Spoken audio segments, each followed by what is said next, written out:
Eso es grave. En esta jurisdicción el sentido es clave, central, sindical, organizado. No hay sentido. El lenguaje se ha roto. Lenguaje roto. ¿Qué es pues una taza de lenguaje? ¿Qué le pasa? ¿Delira? No hay lenguaje, no hay poesía, no hay sujeto, ni mundo, ni ustedes, ni yo.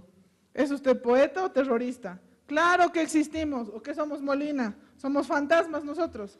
¿Estamos acaso pintados? No me haga enfurecer, Velázquez. Mire que ya vinieron otros con ese cuento que vivir y morir son una y misma cosa, que los muertos bajo la tumba se aman, que desde que toco el silencio me toca. Mamadas, dejen de llenarnos la cabeza o de vaciarlas. Ya no sé qué hacen estos tipos, che.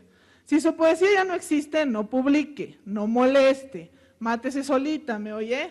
¿Para qué alborota? ¿Para qué dice eso por las calles? La gente común y cursi y burguesa quiere ver sus, no sé, pues ¿para qué? Para el Día de la Madre, por ejemplo.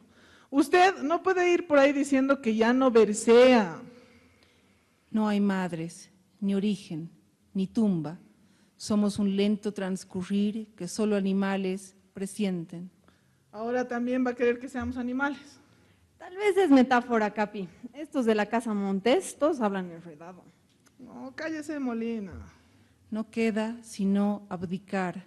Ese es el costo, ese el repliegue. Ningún sujeto, nadie sujeta las riendas del ser.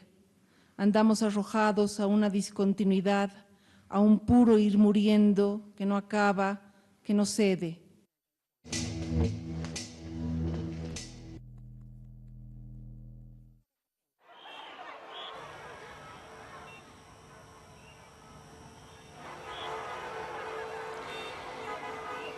Mónica Velázquez Guzmán es nuestra invitada especial en esta oportunidad. Yo les agradezco mucho a todos ustedes, aquellos que nos siguen a través de las redes sociales y al mismo tiempo a través de La Doble, por donde salimos, donde emitimos nuestro programa cultural sábado 8 de la mañana y domingo 13 del día. Muchas gracias por estar en nuestra sintonía y por supuesto hablar de Mónica Velázquez hoy es prácticamente sigue siendo un reto para muchos, no solo desde la perspectiva poética, sino desde el ámbito crítico, porque es una escritora muy difícil de descifrar. Vamos a intentar hacerlo durante esta hora que tenemos acá y quiero también pues darles a conocer algunos detalles sobre esta escritora, además docente, crítica, es doctora en literatura hispanoamericana por el Colegio de México, ha publicado varios textos poéticos, vamos a hablar de ellos más adelante. Como editora y ensayista es autora de la antología de la poesía boliviana, Ordenar la danza, poesía completa de Yolanda Bedregal, a quien también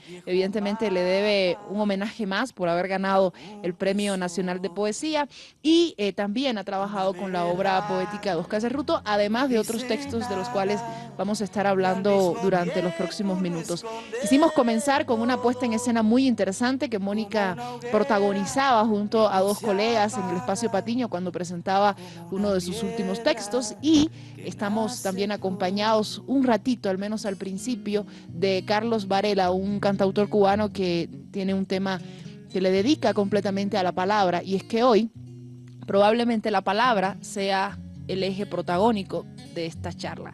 Así comienza Avia Yala Culturas Radio. A usted las gracias por estar en nuestra sintonía. Recuerde que hoy conversamos con una gran mujer, con una gran poeta, con una gran docente y con una gran madre, aunque usted no lo crea. Mónica Velázquez nos acompaña.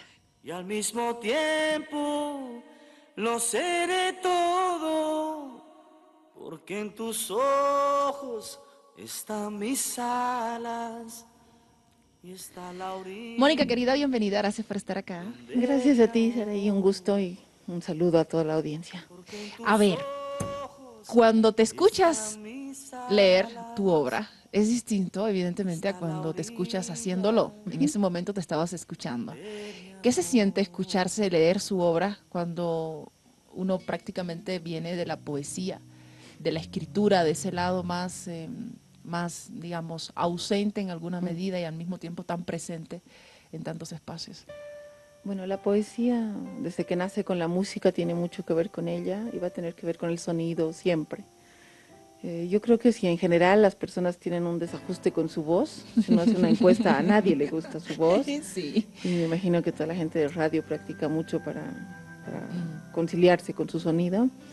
Los poetas tenemos que aprender a leer la obra y a darle otra dimensión, porque evidentemente hay dos niveles de comprensión, una al leerla y otra muy diferente al escucharla. Entonces, uno tiene que trabajar su voz. A mí me gusta mucho recordar una palabra de Blanca Vitúcter. Yo empezaba a publicar, le decía, es que leo horrible, no me gusta para nada cómo suena. Y ella me dijo una frase que se me quedó después como guía y como aprendizaje. Me dijo, uno tiene que llegar a su voz. Y evidentemente eso es lo que uno trata de hacer. No sé si en algún momento uno sienta que lo ha logrado, que está ahí. Pero es como coincidir con tu propio hálito respiratorio, ¿no? Y eso va cambiando con el tiempo. No es que uno tiene una sola manera, un solo ritmo de respirar, ¿no?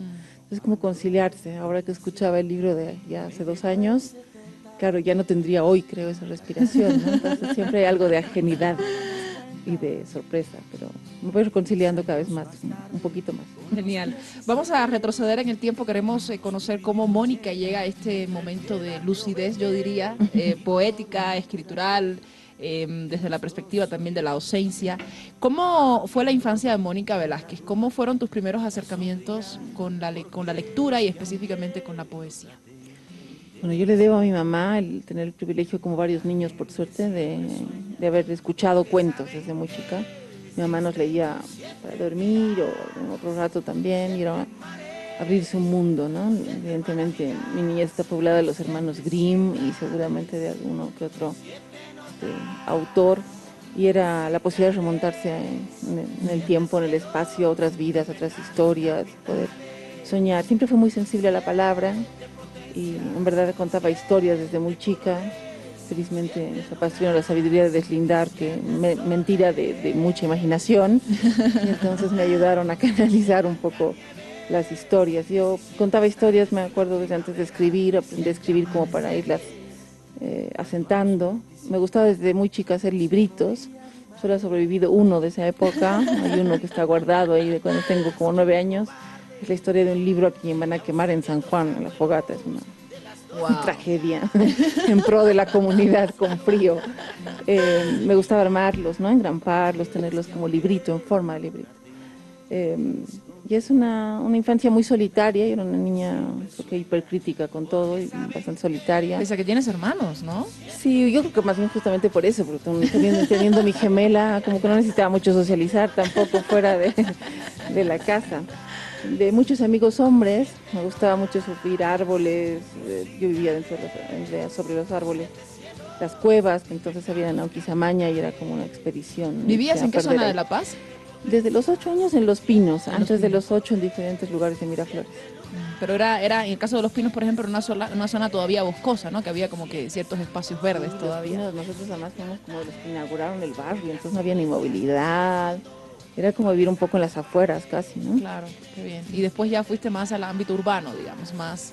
Sí, bueno, la zona sur que cambió tanto y tan rápido, ¿no? Yo creo que en 10 años nosotros nos fuimos en el 81 y claro, en 10 años ya era centro de la zona sur, ¿no? Entonces quedó rápidamente cambiada la zona, pero por suerte todavía tenía bastantes árboles y lugares secretos donde ir a esconderse. ¿Qué marcó tu cercanía tan profunda con la poesía siendo joven, siendo prácticamente adolescente? Mientras estabas en el colegio. Sí, mira, fue curioso porque mi mamá nos leía muchos cuentos, ¿no? Entonces tuve un contacto temprano con la narrativa. En mi colegio, debo decir, porque vamos a obviar el lugar, que no se leía mucha literatura, en verdad, se leía muchas otras cosas. Entonces, no había leído mucho poesía yo, pero mi abuela, que también es un personaje importante en mi vida, coleccionaba álbum de poemas. Y yo leía con ella y me gustaba harto, al final me lo fue pasando y es un tesoro que yo guardo hasta ahora, el álbum de poemas de mi abuela. Una generación que, claro, copiaba los poemas que le gustaba, los anotaba, etcétera. Fui muy sensible al sonido. Entonces, cuando yo tenía 13 años, me enfermé con una neumonía que me tuvo 3 meses fuera del colegio. 3 meses fuera del colegio. Sí, con gran emoción de mi parte. Era muy feliz sin ir al colegio. Me gustaba mucho ir a aprender, pero la verdad que me la pasaba bastante mal en el colegio.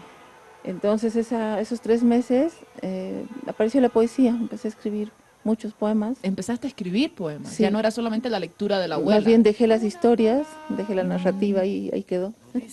Y me dediqué a la poesía. Apareció ahí con la época de la enfermedad de la convalecencia. Y eran poemas, yo les tengo cariño, pero eran poemas de Julio de la Vega, a quien conocí poquito después, porque mi profesora de arte, que era Mafalda Córdoba, una gran pintora, me lo presentó, me dijo, tienes que conocer a don Julio de la Vega. Yo tenía como 13 o 14 años. Fui con don Julio y don Julio dijo, pero yo esperaba a su mamá, yo pensé que era una señora mayor la que escribía esto. Y lo tomé como piropo, después entendí que no era tanto, porque yo escribía sonetos, es decir, escribía poesía clásica, que era la que había leído por mi abuela. Claro. Entonces tenía rima, tenía Y un poco métrica. calcabas la estructura de escritura, Claro, digamos, sí. sin entender mucho qué era lo que estaba pasando Exacto. internamente, ¿no? Era como procesos muy intensos siempre, porque evidentemente empecé escribiendo la muerte, que era lo que me estaba pasando en ese momento. Y eran más bien en modelos formales así, muy clásicos. Entonces, don Julio, yo le agradezco mucho, tuvo la paciencia de reunirse conmigo muchas veces ese año. Con 13 años. Sí, a romper métrica, me actualizó, me trajo al siglo XX. Trajo al siglo Sí. Así que trabajé con él ese año sobre todo. Y después ya empecé a tomar talleres donde había, a formarme. En esa época era muy difícil para alguien joven llegar. Yo creo que hoy día tienen mucha más facilidad los chicos, ¿no? Así jovencitos que quieren dedicarse a la poesía. En esa época, claro, no había muchos talleres, había uno que otro, había que buscar, qué sé yo. Pero ahí ya fui trabajando más conscientemente de que ese iba a ser mi lenguaje, digamos, el resto del De tiempo. la escritura. Y además de estos textos que leías que eran clásicos, ¿qué otras influencias te empezaron a llegar en ese momento? Es decir, ¿solamente escribías o también se despertaba esa necesidad de leer para un poco irte alimentando, digamos? Un poco, empezaba a leer, pero era como, claro, lo que me llegó es lo que le llegaba en ese momento a alguien de un colegio de clase media, con bastante censura, digamos, Claro. que eran los clásicos y los conocidos. Clásicos ¿no? Llegó universales. Sí, clásicos universales, llegó algo de Neruda por ahí. Algo que sí me acuerdo que me gustó en esa época leer fue Lorca, ¿no? García Lorca, que sí me conmovió particularmente. Y después debo decirte que salí del colegio con mucha inconsciencia y sin haber leído gran cosa y creyéndome, por supuesto, como unos atrevidos a los 18 años que yo lo hacía muy bien y que escribía muy bien. Y me presenté a un concurso en Don Bosco que por suerte perdí. No, en realidad no perdí, sino que se cerró el concurso, fue muy raro. Se cerró el concurso, no sé qué pasó y ya no salió ese libro publicado. Y en Presentaste eso, un libro al concurso, sí, un poemario. Un poemario. Yo tenía 2 libros para ese entonces que juraba que eran muy buenos y me presenté a ese concurso. ¿No los vas a publicar, Moni? Jamás en la vida, ya no existen, han sido exorcizados.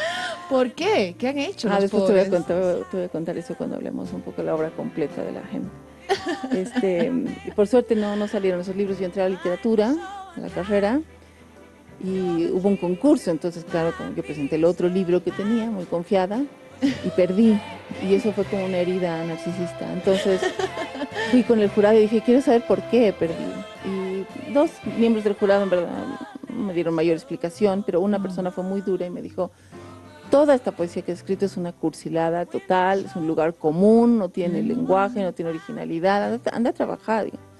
Y yo se lo agradezco mucho, porque aunque en ese momento fue un golpe, Muy duro, creo que claro. un golpe bien dado, digamos. O sea, yo dije, ¿por qué me está diciendo esto si yo sé que voy a escribir toda mi vida? O sea, no, es que hay otro camino, no hay otro camino para existir. Ya tenías elegido el camino que ibas a seguir. Ya estaba claro, o sea, ese va a ser mi lenguaje, mi forma de habitar la vida, absolutamente. Entonces, de primer año, segundo año de la carrera, yo he debido leer más poesía que cualquiera que se haya dedicado, porque la universidad no era muy exigente, en verdad, debo decir, ese primer año. Entonces me puse a leer, pero como loca, o sea, toda la poesía del mundo, toda. Hasta que hubo un momento en el que entendí que este señor tenía toda la razón del mundo, y entendí qué me pasaba. Yo no conocía la tradición, no conocía el lenguaje, no había leído lo suficiente como para llegar a un lenguaje mucho más propositivo. Y entonces entré en una etapa de silencio que duró unos 2 años o así, solo leyendo muchísima poesía, Nada de tratando de escritura. entender qué pasaba ahí, cómo llegaban al lenguaje, ¿no? Hasta cuarto año de la carrera, que en el taller con Blanca Vitute trabajé 3 nombres para un lugar, ¿no? Y ahí ya comienza como que la carrera profesional de la poeta Sí, Mónica Velázquez. ahí ya. Oye, qué interesante lo que me cuentas, la verdad. Mira, tantas veces que hemos conversado, creo que ¿Hace cuánto nos conocemos? ¿3 años? Unos 3 o 4. Más o menos. Y mira que hemos charlado de miles de cosas y nunca me había enterado de esa historia. Mira, que todavía nos queda. Todavía nos queda mucho por conocernos, la verdad. Decías en una entrevista, la poesía fue un refugio fuerte después de esa enfermedad, que no podía relacionarme con la gente y que la pasaba muy mal en el colegio. Sí. ¿Hoy la poesía continúa siendo para ti un refugio? Siempre, absolutamente. Ahora es un refugio bien particular, porque es como refugiarte en un cuarto minado, más o menos así. No es un refugio en sentido, no Confort, sé, digamos, claro, cómodo. confortable, cómodo, cobijador, ¿no? No es un lugar de certezas, de mimos, para nada. Pero es un lugar donde las batallas son mías, en todo caso. Perfecto. ¿Y ahí la gente no tiene nada que ver?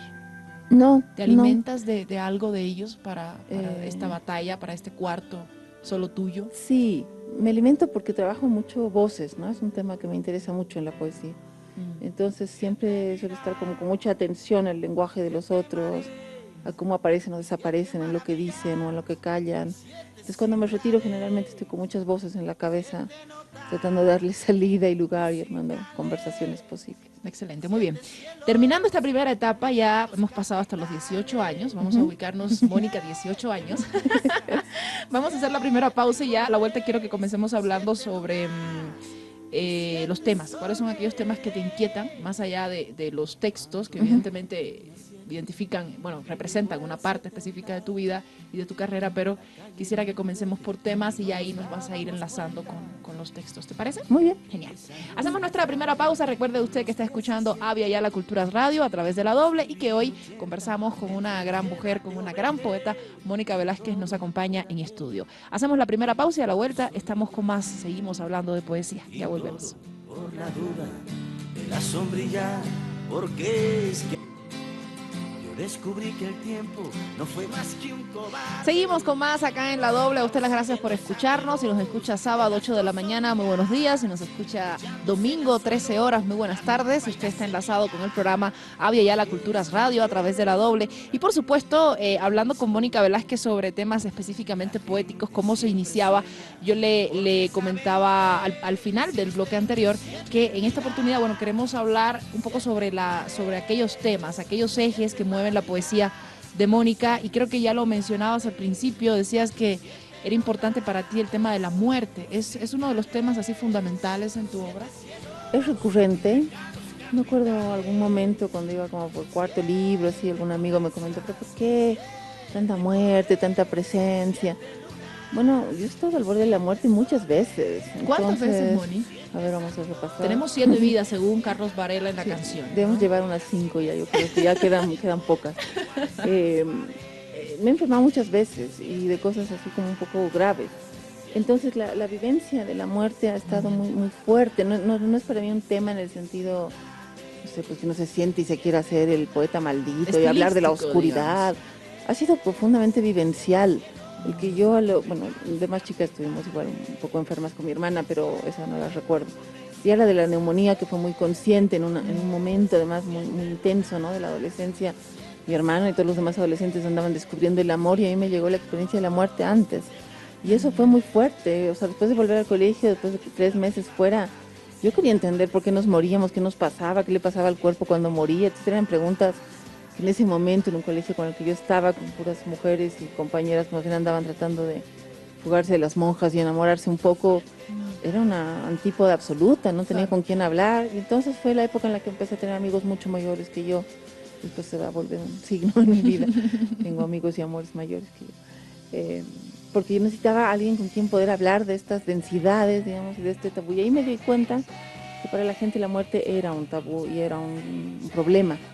Como a mí me ha tocado acercarme a ella todas las veces por enfermedad, entonces yo la concibo.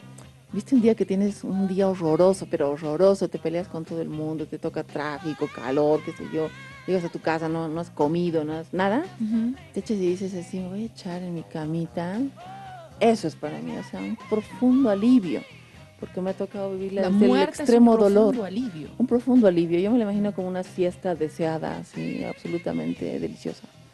No le tengo ningún miedo ahora, pero le tengo mucho respeto. Y claro, ha sido una recurrencia porque, como te digo, además me he enfermado muchas veces, o sea, no ha sido algo que ha pasado una vez y pasó, sino que muchas recurrentes veces de maneras muy diversas. Entonces, claro, vuelve, yo ya la siento así como un poco una compañera ahí al oído, con la que hablo a veces, ¿no? A veces para pedirle distancia y otras veces para decirle, ya, pero no te olvides mucho. Porque en algún No momento... quiero vivir tanto. En algún momento vas a quedarte para siempre, digamos. En algún junto a momento mí. se quedará. Es esa imagen que de alguna manera nos comentabas cuando hacíamos el documental de Jaime Sáenz, de entender la muerte en vida, pero al mismo tiempo, sin ánimos de comparar ni nada por el estilo, tú concibes la muerte como un espacio de descanso. Sí. La mayoría de las personas conciben la muerte como el fin, como inclusive lo más terrible, aunque no sepamos qué vamos a sentir en ese momento. Probablemente no sintamos mucho porque después del dolor, bueno, ¿qué vendrá? El profundo silencio, digamos. Pero tú lo concibes como un descanso, es decir, ¿dónde ha estado el límite entre pasar de lo más malo para todos a lo más bueno para ti? Sí, es que yo creo que se ha dramatizado demasiado la muerte en Occidente, demasiado. Yo no sé por qué la dramatizan tanto. Primero hay que entender que uno puede morir desde que nace, eso hay que entenderlo, para que las muertes nos duelan menos. A mí me conmueve mucho cuando muere un niño, por ejemplo, y la gente se desespera diciendo que es una muerte absurda. A mí esa expresión me parece curiosa. La muerte es un absurdo si tú le quieres dar un sentido, ¿no? ¿Por qué tiene un sentido?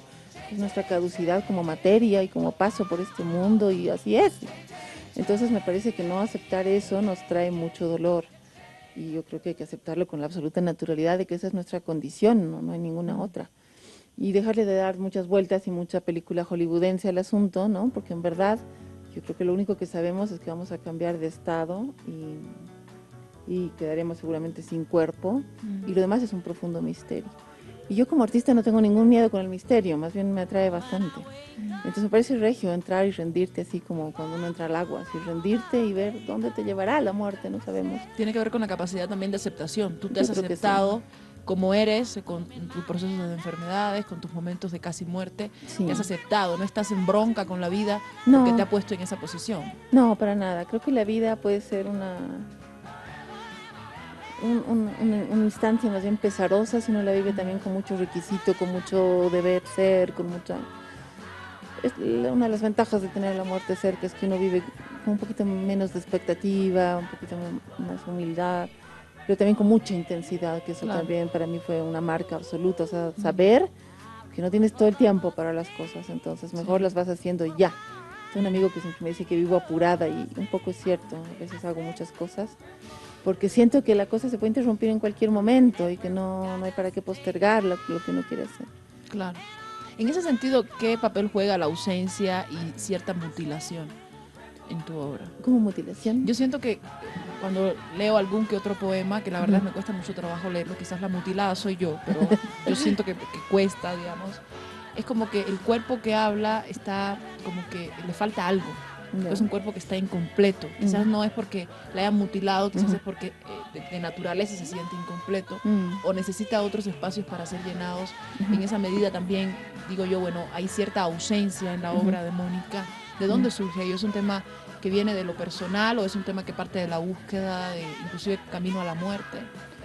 Yo creo que la poesía trabaja mucho con lo que no está, en general, ¿no?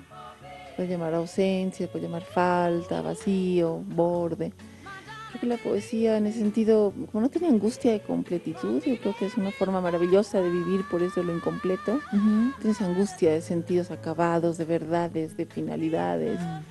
Vives un poco en la ambigüedad, en la contradicción, en lo que es incierto. Y eso me gusta mucho y me fascina porque de verdad creo que es parte de nuestra condición humana. Entonces, aprender a lidiar con lo ausente, con lo inacabado, con lo incompleto, con lo insatisfecho, sí, son lugares que sí me intrigan en el ser humano. Claro, y lo exploras a través de la poesía. Sí. Genial. A ver, hablemos de los textos. 1995, 3 nombres para un lugar. Fronteras de doble filo en el 98. El viento de los náufragos en el 2005. Hija de Medea en el 2008, con el que ganas el Premio Nacional de Poesía Yolanda Bedregal. La sed donde bebes del año 2011. Y creo que han venido otros luego. Bueno, Solo el abdicar. Abdicar, ¿verdad? Abdicar de Lucía. ¿Qué hay en estos textos? ¿Hay una línea, hay evolución, hay cambio, hay transgresión, hay cortes? ¿Quién es la Mónica que está escribiendo desde el 90, bueno, que está publicando en realidad desde el 95 hasta Picar? Yo creo que hay recurrencias, yo creo que se puede leer un proyecto poético más o menos unitario, en ciertas recurrencias. Temáticamente, yo diría que la muerte, el doble, el deseo y el llamado, digamos, a un otro, son como recurrencias temáticas. Formalmente, el trabajo de enunciación, que a mí me preocupa como crítica, como poeta, es un nudo, digamos. ¿Desde dónde me intriga. enuncias? ¿Quién enuncia? ¿Quién habla? ¿A quién le habla? ¿Desde dónde? Somos uno cuando hablamos. Permitimos hablar a todos los que podemos ser dentro de uno o unificamos un poquito nuestra apariencia ante los otros. Por eso te decía el tema del doble, que tal vez venga un poco de mi condición gemelar, ¿no? Pero evidentemente nunca siento que haya una persona y que yo sea una cosa y me identifique de una manera. Más bien siempre siento que hay una pluralidad. Bueno, muchos poetas han trabajado también eso, ¿no? ¿Sientes que tu cuerpo es un campo de batalla entre varios yo que no son coherentes entre sí? Yo diría Eso que creo que lo dijo un sí. filósofo, no recuerdo cuál. Puede ser, bueno, mucha gente ha trabajado, ¿no? La subjetividad trizada, fragmentada, desdoblada. A mí me parece que sí, pero más que campo de batalla yo lo definiría más bien como campo de baile. Así no se me hace, sí, porque no se me hace conflictiva la convivencia de esas voces o de esas instancias, aunque entre ellas puede haber mucha contradicción. Me acuerdo una época que tomaba clases de baile árabe, estudiaba el doctorado. De baile árabe. Sí, estaba cansada era mucha cabeza el doctorado, así que me fui a buscar algo donde hubiera puro cuerpo, entonces tomaba clases de baile árabe. Y claro, comentaban en mis clases de baile árabe que iba al doctorado en el Colegio de México, y me miraban como raro, ¿no? Una intelectual quiere bailar. Y ni lo mencionaba en el Colegio de México porque hubiera sido un desprestigio seguramente bastante intrigante. Y esa época además hacía budismo zen, hacía cosas como, me gusta hacer cosas muy diversas que obedecen a mundos y a lógicas totalmente diferentes. Yo puedo entrar con absoluta tranquilidad a una meditación en absolutamente cero del pensamiento, por ejemplo, y no tengo ninguna angustia al respecto, o sea, me puedo desprender del lado así muy intelectual, muy racional. Tengo relaciones con lo paranormal absolutas, o sea, hay muchas contradicciones que entiendo que a alguna gente le puede parecer como que no puede convivir, pero puede convivir. Y la poesía, por suerte, te permite también como canalizar esas subjetividades latentes, digamos, mucho más que la sociedad que se inquieta un poco cuando uno se mueve mucho, ¿no? En estos textos se puede hallar de alguna manera cierta personalidad de Mónica, justamente por estas líneas distintas, diversas de las que me hablas. Es decir, ¿podemos encontrar a un escritor distinto en cada texto? No sé si en cada texto, pero yo diría que claramente para mí hay 3 etapas, porque los 2 libros de los 90, Tres nombres para un lugar y Fronteras, yo me estaba buscando como escritora, es decir, estaba realmente trabajando mucho así ya en cancha, con recursos, con formas, cómo darle salida a estas preocupaciones. Yo diría que es una etapa realmente de búsqueda. Luego hubo un largo silencio entre el 99 y el 2004. Esta es la época que me fui a México a estudiar la maestría y el doctorado. Y claro, el lenguaje académico, ese sí que se pelea y convive con más dificultad con el lenguaje poético. Son antagonistas. Entonces, claro, yo he estado embebida en una academia hiper exigente y estaba un poco preocupada, te diré, porque sentí que la poesía se había retirado. O sea, que el lenguaje académico la había ahogado un poquito. Y sin embargo, El viento de los náufragos fue así como una avalancha verbal, ¿no? O sea, fines yo ya había entregado los borradores de tesis, estaba como en un momento más quieto y apareció esa avalancha del viento de los náufragos así muy intensa, donde ya la enunciación tenía, creo yo, estaba mejor trabajada, aparecieron otros temas y otras búsquedas, mucho intertexto, mucho trabajo con otra literatura, pero también con canciones, con películas, con otros discursos que están ahí. Y también con cierta hondura, o sea, en el viento de los náufragos sí apareció unas honduras, quiero decir así, tocando temas álgidos, ¿no? Complejos. No la muerte, porque la muerte más bien para mí siempre está del lado de la luz, pero más bien la vida y las maldades y las oscuridades que tiene la vida, lo vivo, vida, ¿no? Sí. En el viento. Y claro, eso se postergó más radicalmente todavía en El hija de Medea. Claro. En ese sentido, ¿qué papel juega México en la vida de Fundamental. Para mí México es así mi segundo país, pero en un término existencial, ¿no? Yo le debo a México cosas fundamentales. La gente dice, claro, va a decir el doctorado. No, voy a decir la risa. Yo le debo a México haber aprendido a reír. Yo, como buen paseño, era absolutamente solemne. Y siempre había tenido como un sentido del humor, pero como que lo escondía. Me parecía que no era muy, no era muy adecuado prudente. reír tanto. Sí. Y además por compensación, porque mi hermana gemela sí es una persona que ríe mucho y es muy alegre. Y lo que pasa en los gemelos es que uno toma como siempre dos polos, ¿no? Como de Claro. complementariedad. Entonces, yéndome a México, conocí esa maravillosa cultura que es capaz de reírse de lo inverosímil, ¿no? Del desastre total, de la tragedia personal, de lo más doloroso. Una risa además muy lúdica y muy lúcida al mismo tiempo. Porque no es que estés negando lo que está doliendo ahí, pero le das una vuelta, ¿no? Y vives con eso y le sacas. Entonces yo aprendí a reír, creo que es un legado que más le agradezco a México. Aprendí a no comprarme las cosas tan personal, tan hirientemente, tan cercanamente. Y eso te permite la risa, ¿no? Poner una distancia entre tú y lo que te pasa, tú y quién eres, tú y los demás, y vivirla también un poco más desfachatadamente. Académicamente, claro, le debo una formación que yo considero realmente de un rigor extraordinario y que me ha ayudado a trabajar los siguientes 15 años, ¿no? Con rigor, con regularidad, apostándole a una cosa, sin dejar de hacer, que luego aquí es un poco fácil que uno se rinda al no hacer. Claro. No, le debo muchas cosas, amigos entrañables, la posibilidad de vivir sola, de crecer mucho. De enfrentarte a problemas complicados solita. Sí, sí, sí. Yo, fíjate que el otro día me preguntó algo lindo, una colega me preguntó qué medidas raras tomaría yo si fuera político. Entonces le dije que yo nunca ejercería por ahí, pero si me lo preguntaban así como ejercicio, ¿ves el año militar obligatorio?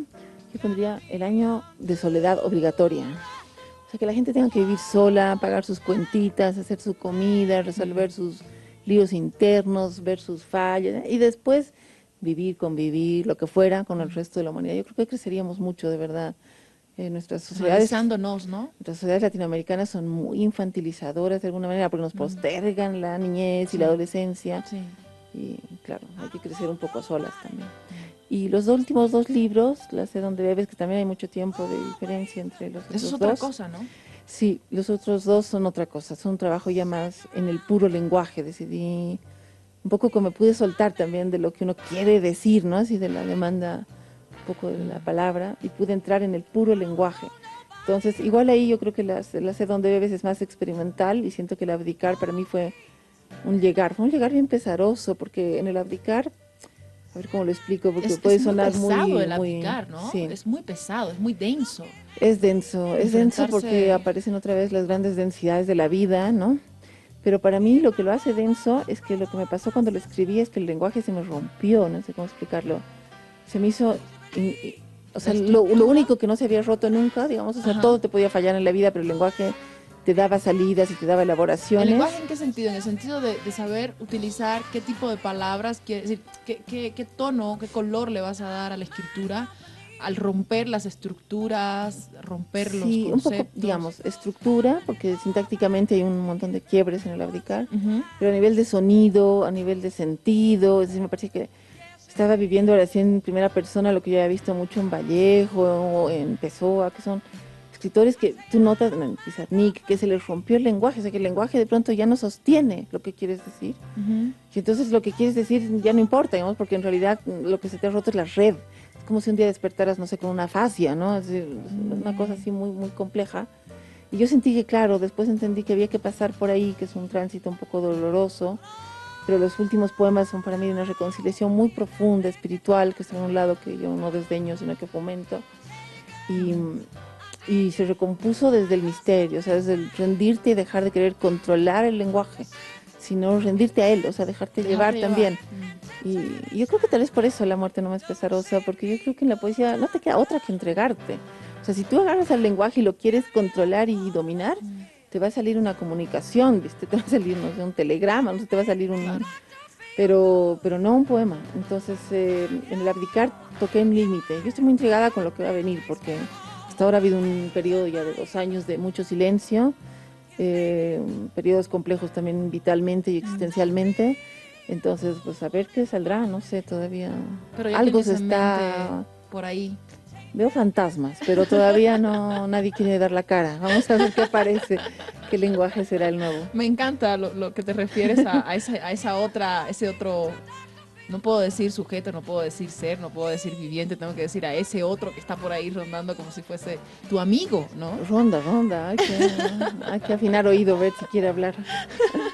Súper, gracias Mónica, te agradezco mucho que nos ubiques más o menos en el ámbito de lo que tú escribes. Vamos a hacer una pausa y a la vuelta quiero que empecemos a hablar sobre esta dualidad entre la crítica que escribe y la que escribe y critica, ¿no? Desde la parte más linda de la palabra profesionalmente y ya luego hablar sobre la otra parte que tiene que ver más con el entender lo que escriben otros, que yo creo que ese es uno de los puntos que yo resaltaría de tu obra, es decir, de tu forma de enfrentarte a la literatura. Tienes una gran capacidad para entender lo que escriben otros y no sé si eso viene porque ya te has terminado de desentrañarte y ya estás lista para desentrañar a los demás, digamos, o si es porque, bueno, ha sido un ejercicio, digamos, que has aprendido a dominarlo en el camino de la carrera. Hay gente que no lo termina de dominar, yo sigo en ese trance. Hacemos una pausa, conversamos con Mónica Velázquez. Usted recuerde que escucha la doble, la 88.3. Hacemos una pausa rapidita y ya volvemos con más. Una mirada como la lluvia sobre tu cara. ¿Cuánto puede decir una palabra que es dicha por uno mismo, una palabra que es dicha por los otros? ¿Cuál es el reto que nos plantea el no solo partir de la persona que escribe, sino también de la persona que escribe que es capaz de relacionarse, entender a otros y no dejarse contagiar?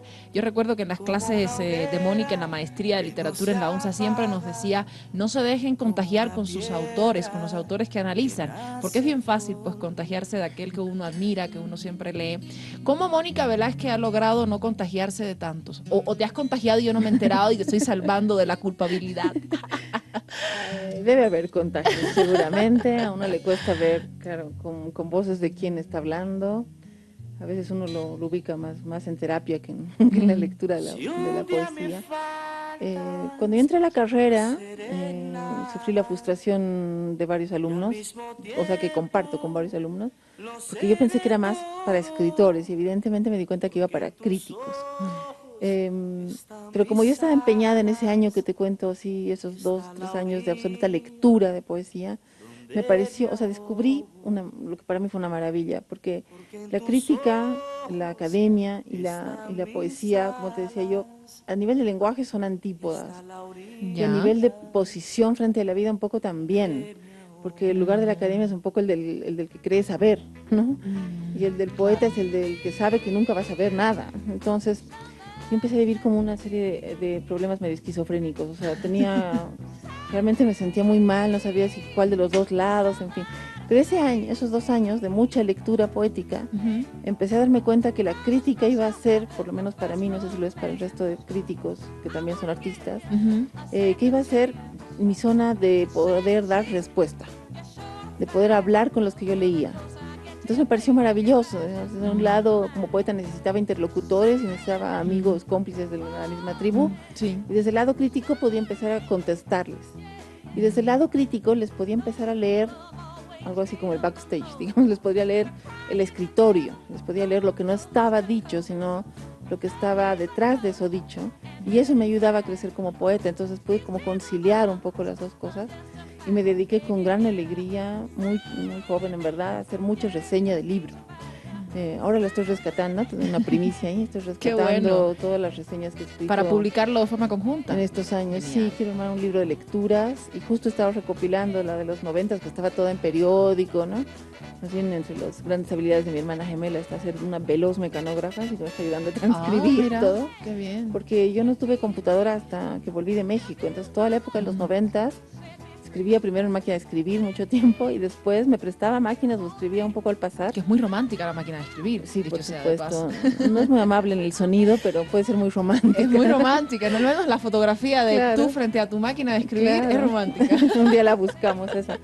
Entonces estoy rescatando eso de los 90. Y la verdad es que sí me daba como mucho gusto poder asentar mi lectura, era como realmente escribir una conversación imaginada. Y además me encantaba que eso propiciara que otros leyeran, ¿no? Y compartieran lo mismo. Entonces ahí me reconcilio mucho con la crítica. En el doctorado me volví a pelear porque evidentemente es otro nivel de exigencia y de rigor y de manera, porque la academia tiene su propio, su propio camino. Claro. Y ahí me agobiaba mucho porque me agobiaba a nivel lenguaje, porque es una camisa de fuerza, ¿no? Entonces, rigor, argumento, prueba, cita, nota, etcétera. Y claro, la otra escritura quiere volar, quiere asociar, quiere otra cosa. Después del doctorado hice el libro de Demoníaco Afán, que son lecturas de poetas latinoamericanos en diálogo con bolivianos, y me reconcilié con la escritura, digamos, académica, pero matizadita por algunos toques de licencia poética, me daban a mí un poco de respiración. Entonces, para mí es fundamental leer a otras escrituras. Leo muchísima poesía, es lo que más leo muchísimo ensayo, que también me gusta mucho.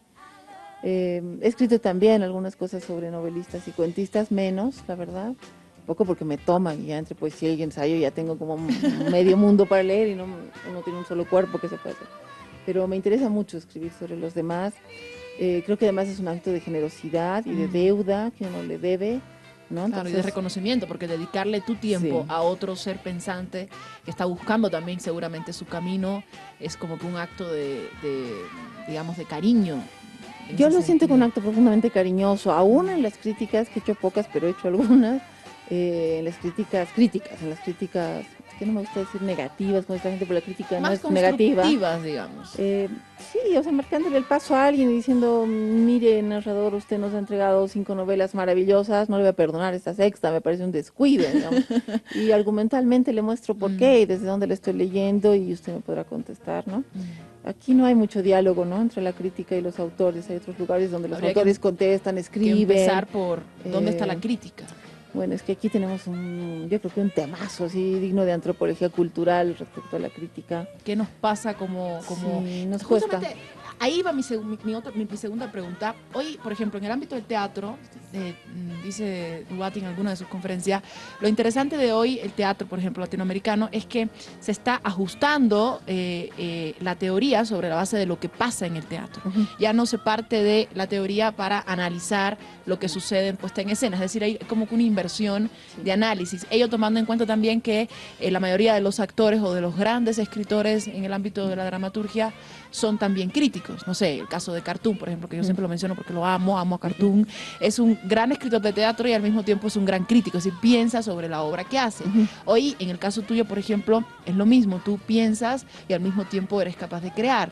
Pero, ¿qué pasa con aquellos críticos que surgen desde la perspectiva de la simple crítica? Para un crítico es necesario el conocimiento, digamos, de la tradición, la lectura, o es imprescindible, por ejemplo, que también escriba, que también conozca el acto de creación. No, yo creo que son dos lugares, dos posiciones válidas y complementarias. Los críticos artistas, justo el otro día estoy leyendo sobre el siglo XIX y está leyendo que dice Baudelaire, ¿no?, de los poetas críticos. Eliot es más sospechoso, digamos. Eliot los mira y dice, no, un poeta que escriba siempre va a estar haciendo su poética, ¿no?, Claro. Nosotros. Yo creo que son dos lugares muy diferentes, porque me imagino yo que los que hacemos poesía y escribimos crítica de poesía, por ejemplo, estás hablando y estás construyendo lectura con todo el rigor posible, etcétera, pero es algo que rebota en tu hacer, o sea, hay una cosa como de espejo ahí. Miras cómo está haciendo el otro, le conoces como los trucos, ¿no? Lees desde una dimensión que te implica como hacer. En cambio, cuando eres crítico y no escribes, yo me imagino que lees más bien como más a distancia, no te interpela a ti mismo como vos, y tienes, yo creo, en los críticos respetables y serios, pues igual un laburo muy arduo en argumentación, en conocer la historia, la técnica, el contexto, las maneras, y ser un lector acucioso también. Yo no creo que uno sea mejor que el otro, y no creo que uno sea necesario para el otro. Creo que son dos lugares, como te digo, complementarios, además de cómo se ve, ¿no? Pero lo que decías me gusta de esto. Hace mucho tiempo también que yo creo que la teoría y la crítica literaria o artística en general ya no va, justamente desde que deja la preceptiva, ya no va a buscar o a verificar en la obra sus leyes, sino al revés, ¿no? Vas a las obras y descubres qué leyes hay que ir haciendo, digamos, para ir entendiendo, pero es interesante porque muchos en la academia no entienden esto. Nuestras peleas académicas, ¿no? y ella tiene que ver evidentemente con un temor a salir del espacio de confort, ¿no? Es lo más cómodo, es lo más válido además, porque ¿quién valida el método que yo estoy trabajando, analizando? Y en esa medida, como hay tantas voces y como todos están validando sus métodos, no hay forma de aprenderlo y de sectorizarlo y de dominarlo, porque es un poco lo que hace la academia, ir dominando por dónde se piensa, por dónde se va y quiénes son los que de alguna manera son válidos o no. En esa medida, ¿cómo Mónica Velázquez se enfrenta a la docencia? ¿Cómo enseñas a leer, a analizar poesía? No creo que enseñes a escribir poesía, me parece muy cursi eso, ¿no? Te voy a enseñar las rimas, ¿no? Pero sí enseñas a leerla, a analizarla y al mismo tiempo haces un trabajo crítico constante con, además, ejes que son fundamentales. Blanca, por ejemplo, que es que yo creo que como que tu talón así de Aquiles, así como que Mi significante. tu estrella a seguir, digamos. Sí. A ver, para mí la educación es el tercer ángulo. Si quieres un triángulo, yo diría que habitar como poeta, hablar y asentar conversaciones a nivel de crítica, y la docencia para mí es una tercera pata, la verdad que fundamental. Yo amo enseñar, me parece un lugar absolutamente privilegiado, pero no porque transmites cosas, luego la gente cree que uno enseña transmitiendo cosas, eventualmente uno lo logra hacer, pero en realidad es otro lugar privilegiado de interlocución, porque estás enfrentado para mí más bien permanentemente a quienes ignoran, pero también descreen de tu saber, entonces me parece desafiante. Claro. A mí no hay cosa que me guste más que un alumno que me haga preguntas que me descoloquen, y lo que he aprendido con los años, porque yo empecé a enseñar muy joven, es a no angustiarme con el no saber, sino más bien reconciliarme con ese no saber posible. Claro. Entonces yo me acuerdo la primera vez que daba clases, tenía una alumna más brillante que leía tanto más que yo. Me acuerdo que siempre traía preguntas que no me ganaban, ¿no? En ritmo. Yo me angustiaba mucho, entonces llegaba, hasta que un día me acuerdo que en clase le contesté, oye, lo averiguaremos para la siguiente semana los dos, porque no sé lo que me estás preguntando. Me parece regio que lo pensemos. Y eso me reconcilió mucho, me sacó del lugar de que tú tienes que ser un profe que sabe. Hoy día yo siento que como hay poca presencia paterna, los chicos te piden mucho ser padre y ser madre, no solo en términos afectivos, que también me pasa mucho, sino en términos de, o sea, tú tienes que ser quien sabe, entonces tienes que ser quien me dé respuestas, quien me dé contención, quien me dé sentido. Entonces yo creo que hay una sobrepetición también hoy día un poco pesada, y a mí me gusta como docente salirme de ahí y mostrarles a los chicos que, muchachos, la nada, o sea, uno tiene que saber bregar con el sinsentido, con el no saber, con la contradicción. Pero también te lo ganas, Mónica, sí. No te quejes, ¿no? Te lo ganas también, ¿no? Es decir, no todos los docentes ganan ese constante interpelar por parte del alumno, ¿no? Tienes como que, un día me comentabas, quizás por no ser madre, soy madre de muchos hijos, ¿no? Sí. Y creo que tienes toda la razón. Sí, yo creo que te ha marcado de alguna manera, quizás por un lado inicialmente negativo, el hecho de no poder hacer, digamos, lo que toda mujer está supuestamente indicada, condenada para algunas a hacer, pero realmente tienes otra fase que sin duda alguna es de las que menos existen. Es decir, personas como tú existen pocas. Quizás hay muchas madres y me parece genial, pero desde la posición en la que tú estás, que puede ser considerada una posición inclusive de poder o elitista en el que conoce y sabe de todo, pues tú logras bajar un poco a ese lado más humano desde la parte de la enseñanza. Sí, me gusta, y acabo un poco adoptando, si es verdad, varios hijos y alumnos, en términos afectivos, contenedores. A mí me parece que enseñar las áreas que nosotros enseñamos, o sea, no sé cómo lo harían mis colegas de ingeniería o de ciencias duras, pero yo me imagino que al discutir una ecuación no aparece un problema humano. Cuando estás discutiendo una novela aparecen todos los problemas humanos. Sí. Y yo con el tiempo, la verdad que he tenido muchas asesoras psicólogas, porque es inevitable que en el aula leer literatura aparezcan dramas humanos, absolutamente dramas. Y gente que después se acerca, te cuenta cosas, y yo la verdad no tengo tampoco el hígado, ni la distancia, ni la insensibilidad como para decirle, mire, yo solo hablo de poesía, digo, no me venga a preguntar qué le pasa, porque si ese poema le ha permitido tocar un nudo vital y lo tiene en crisis y está ahí, yo creo que también tienes que hacerte cargo de lo que has provocado, no puedes decirle, no, yo estoy hablando de metáforas, no, usted no me complique la vida. Sí me ha tocado circunstancias bien pesadas en ese sentido con alumnos que estaban pasando cosas mucho más, a veces más pesadas de las que podía manejar, entonces le he dicho, ven, acompáñame, te voy a presentar a mi psicoanalista, ojalá te ayude, porque hay que reconocer sus límites también, pero también desde la literatura puedes acompañar procesos, yo creo que le puedes cambiar la vida a la gente, y yo intento ser atenta a eso porque a veces se te pasa también, ¿no? Y no te das cuenta y dices, el otro día vi un alumno que ha hecho este comentario sobre el poema y creo que en realidad la está pasando muy mal y no me da cuenta, porque también yo tengo que cumplir una serie de habilidades, requisitos Claro. más de enseñanza, aprendizaje. Yo creo que la educación te da maravillosos interlocutores, maravillosos hijitos, pero también maravillosos pares. Yo los despacho bastante rápido también de la casa, digamos. Está bien hacer de madre un tiempito, pero luego es como ya, hijito, pero vives solo, haces tu vida, creces, porque tienes que ser mi interlocutor, mi par, y ojalá ir mucho más lejos que yo, no me pongas. No me gustan los altares, ¿no? Trato de evitar eso. A veces viene alguno así como ya un poco con mucho halago, y entonces, claro, los riño un poco para que no me pongan Como me han tampoco ahí. reñido a mí en el corte. Como usted. Es que también pasa por un tema de admiración, ¿no? Cuando has pasado por varios espacios educativos, formativos, uno como que va reconociendo quién realmente te marca. Y no quizás tanto por lo que te ha enseñado, sino por cómo te ha mostrado el acercamiento a la forma de ver la vida. Eso yo creo que es fundamental para cualquier proceso de conocimiento. Es así, yo diría, me preguntarían, bueno, Mónica Velázquez te ha marcado, sí, ¿cuál fue la clase que más te gustó? No, es decir, no es una clase, no es un concepto que me dictó y me encantó, es cómo evidentemente tú como persona que vas como que deslindando estos elementos, te acercas a ese otro espacio que tú dices, está ahí, y converso con él cuando las voces empiezan a hablar conmigo en mi forma más interna, más íntima. Y yo creo que es lo que ha pasado un poco con la crítica del poeta, ¿no? Los que trabajan contigo no son tus hijos. No, Ya no son los dejo. tus hijos. Son hijos, pero independientes, casados, que viven por su cuenta. Mira, la crítica del poeta fue un proyecto que yo hice hace ya 8 años que llevo haciéndolo. Es un proyecto, para quienes no lo conozcan, en el que trabajo junto con estudiantes, egresados, ya titulados también. Son ya 4 generaciones que trabajamos juntas, produciendo un libro monográfico de comentarios sobre un poeta boliviano. Y yo hice eso por 2 cosas. Primero, porque volviendo de México me faltaban interlocutores de una manera angustiante. Yo en México tuve la suerte, realmente mucha suerte, de participar en un grupo que acaba de cumplir creo que 40 años de trabajar juntas. Es un grupo impresionante. Son puras mujeres, son varias generaciones ya juntas, que trabajan crítica literaria en general. Y yo tuve la suerte de participar en ese taller. Todos los viernes de los 6 años que viví ahí tuve con quien conversar. Y ese taller además era muy exigente porque llegabas y hablabas, ¿no? Y todo el mundo hablaba desde hijos, comida, maridos, pleitos amorosos, hasta multas, parqueos, México, política, etcétera, etcétera. Y llegábamos un momento, bueno, ahora un momento de trabajo, ¿no? Suspendíamos un poco eso. Y yo nunca he sentido tanta generosidad en colegas pares, mayores, mis profesoras, a quien yo admiro y respeto mucho.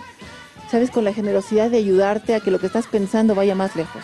Claro. Entonces no eran sesiones de halago, no eran sesiones de edición, ¿viste? Eran sesiones realmente de oírte y ayudarte a que lo que estás pensando crezca, vaya más lejos. Y gente muy generosa de traerte libros, de remitirte a cosas que tú desconocías, de discutirte un argumento hasta que lo pulas para que realmente esté bien dicho, etcétera. Y de mucho cuidado. Esa es otra cosa que yo les transmito mucho a mi equipo de la crítica. No me interesa solo lo que piensan las personas que me rodean, me interesa que estén bien. Entonces yo creo en grupos que son intelectuales, que trabajan, que lo que fuera, pero que se cuidan. Vitalmente tenemos que cuidar, si no... ¿Quién valida lo que está bien y lo que está mal, No pasa, Mónica? ¿no? ¿Quién valida en el equipo? En el ámbito, claro, de la crítica. En la crítica. A ver, estamos dentro de un marco académico, ¿no? No escribimos libros, digamos, por la vía independiente, donde habrían tal vez más posibilidades. La academia tiene nomás su rigor, su forma, su manera. Ahora, yo planteé los libros de la crítica, y ahí hay un desfase, evidentemente, en la colección, porque los primeros libros los pensamos muy en clave académica. Pero me di cuenta rápidamente por las ferias del libro y demás, y los índices de venta, por ejemplo, hablando con Plural, que lo estaba leyendo gente no necesariamente académica. Entonces ahí me di cuenta que, claro, la academia aquí es tan chiquitita que uno corre un poco el peligro de endogamia. Claro. Entonces dije, no, hay que sacarla y hay que empezar a hacer un poquito más traducción a un lector. Nunca va a ser un lector, porque un lector así medio prefiere una novela a un libro de ensayos, ¿no? Claro. De crítica literaria.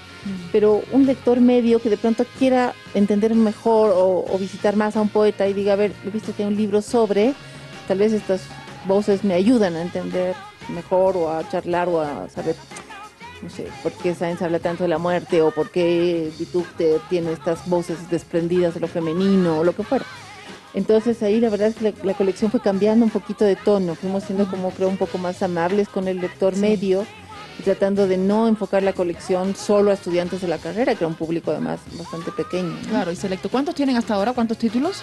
Llevamos 11, acaba de estar el 12, acabo de entregarlo hace 3 días. ¡Qué a la bien! carrera. ¿Quién es el...? Es una bestialidad, porque además va contra la colección, porque no es un poeta esta vez, A ver. es una antología de poesía boliviana del siglo XIX.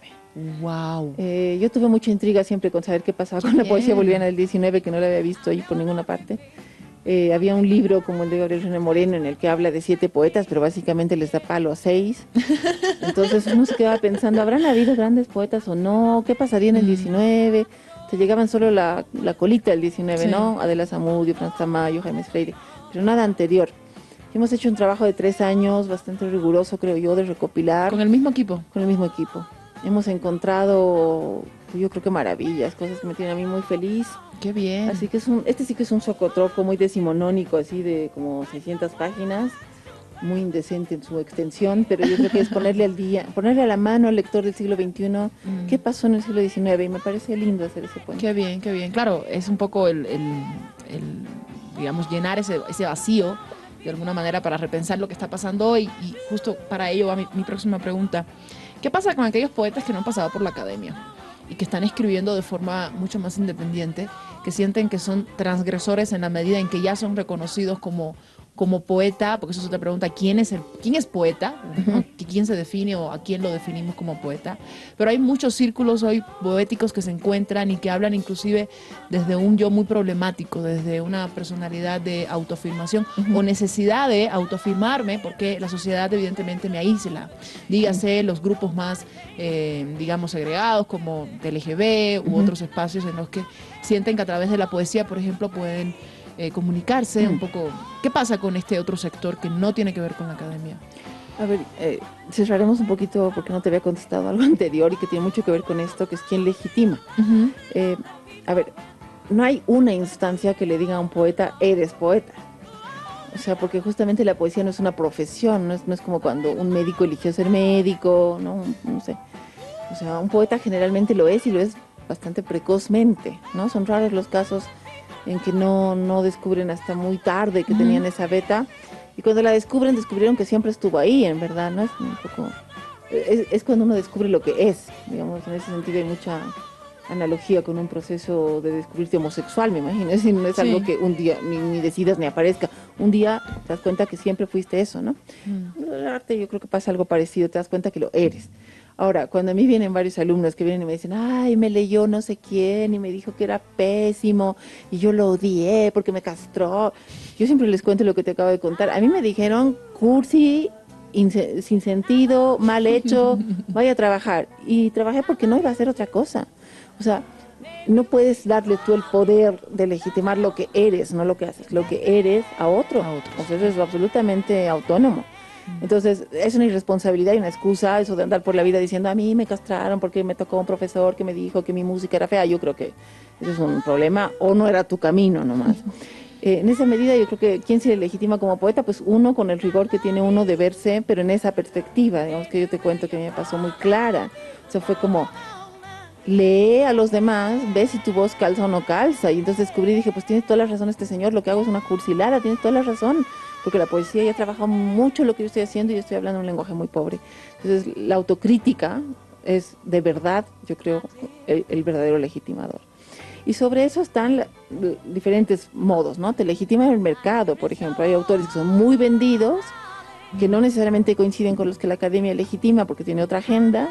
Y hay, no sé, gente que, no sé, pues los libros de autoayuda le parecen absolutamente maravillosos y son los que más se venden. Y la academia nunca va a hacer una tesis sobre un libro de autoayuda porque van en carriles paralelos. A mí me da pena a ratos que la gente que va por carriles paralelos sienta que la academia debe reconocerlos. O sea, a mí me parece, si tú vas por la vía comercial, vendes muy bien, eres un éxito de mercado, las masas te apoyan, hacen fila en la feria del libro para conocerte. ¿Para qué, digamos, pelearte con la vía que es paralela, que es otra? Entonces a mí me causa un poco de gracia, te confesaré, esos transgresores que quieren que la academia los aplauda, parece una trampa. O sea, si tú eres transgresor, caer en el mismo juego decides de la academia, no formarte ahí, ir por la paralela, que es totalmente legítimo, ¿Por qué quieres que ellos te legitimen? O sea, estás hablando en otro código. No, nunca va a pasar un encuentro, pero no significa que lo tuyo no valga. Claro. Es una vía paralela de reconocimiento y de legitimación. Y luego yo creo que también hay un tercer grupo que es minoritario, sí que es minoritario, que es aquel que le es como desconocido a la academia y le es desconocido al mercado. Entonces, eso sí que están más en la transgresión, porque es un tipo de poesía. Por ejemplo, hay cierta poesía que ha tardado mucho en entrar a la academia y que su autor no ha visto ni de lejos que lo iban a leer y valorar. Ha vivido muy solo, porque generalmente tiene que ver con quiebres, por ejemplo, muy fuertes y muy grandes, ¿no? Es un grupo minoritario porque lo habitan 5 genios que nunca llegaremos a ser, o sea, son 5 genios que aparecen y cambian la historia de la literatura. Entonces, imagínate que uno de ellos hubiera dicho, pero la academia no se ocupó de mí, qué horror. No hay para qué, ¿no? Ahora, yo creo que hay un cuarto, tal vez, modo que a mí también me causa mucha sorpresa y yo lo visito a propósito para desconcertar, que es un poco de la legitimidad, ¿cómo le llamaríamos? La legitimidad del bar, digamos, la legitimidad que tienen estos grupos como de soy irreverente, no creo en la poesía tal, no creo en la crítica, no creo en la academia, no creo en nada, digamos, que puede ser solo una adolescentada un poco alargada o puede ser una fábrica y un laboratorio de hacer cosas. Hay que estar atento ahí y yo la verdad que trato de cubrir lo más que pueda estas 4 zonas. Soy alguien que no me da ningún pudor de haber leído a Laura Esquivel, haberla visto ahora en la feria, me parece maravilloso que exista, me parece maravilloso que exista un poeta hermético como David Huerta, que es súper difícil y súper de lectura de académicos o de poetas, es decir, intento ir mucho a conocer a lecturas de jóvenes, ¿no? He ido un par de años a Cochabamba, al festival, voy a las ferias del libro, de cartonera, de esas cosas, porque ahí aparecen otros poetas que están como fuera de estos circuitos. Y soy una persona, la verdad, en el sentido que sí me interesa transitar estas zonas y quebrarlas, y quebrar en ese mutua desconfianza de por qué el mercado aprobará, por qué el otro dirá, ¿no? Entonces yo creo que no hay que comprarse mucho tampoco esos, o sea, no creer en guetos separados. Yo creo que otra vez son zonas válidas, posiciones válidas que conviven y que hay que tratar de evitar, ¿no? Genial, genial, Mónica, te agradezco muchísimo.